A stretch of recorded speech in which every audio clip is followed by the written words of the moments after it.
Historic biography on Marsha P. Johnson is coming to bookstores.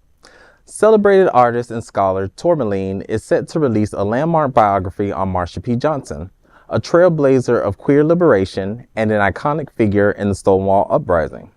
Titled Marsha, The Joy and Defiance of Marsha P. Johnson, the book will be the first full-length exploration of Johnson's life, her activism, artistry, and resilience. Talking about the book, Tourmaline said, "Marsha's been a guiding force of my life and work for so many years. Sharing that with the world is the deepest honor. The biography builds on years of research compiling film, photography, and press clippings that showcase Johnson's powerful legacy. A pivotal yet often misunderstood figure, Johnson was, according to Tourmaline, a true cultural innovator on a massive scale. She described how Johnson's strength shone in her defiance of social norms, whether on stage with the Cockettes Angels of Light group or resisting police at Stonewall." Tourmaline explained the subtitle of the book, Joy and Defiance. She also explained that the subtitle of the book, Joy and Defiance, reflects Johnson's powerful outlook. Marsha was one of the first, if not the first person to physically resist the police that night. In Joy lies your greatest clarity about how to navigate a big problem. She knew she deserved to be fully alive at any given moment, and she lived in such defiance to the norms and forms. You can't separate that from her beauty. Marsha, The Joy and Defiance of Marsha P. Johnson, will be published by Tiny Reparations Books and is set to hit shelves on May 20th, 2025, offering a deeper look at one of queer history's most influential figures.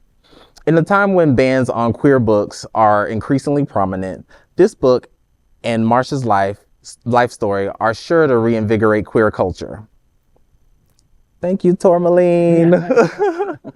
We need more eyes, more views, and more understanding. Like, I feel like a lot of it is misunderstanding or speculation from one person instead of getting to know the gay culture, the trans people, like why people like to do drag, why I like to watch drag. So I can appreciate someone shine. Again, another positive story is what I like to see and hear. Thank you, Queer News Tonight. Great. Well, it's about time that Marsha P. Johnson received the biography treatment, because there was a documentary about Marsha a few years ago, but now a book, that can be passed from person to person and live on your bookshelf, and it's great that she's getting that honor.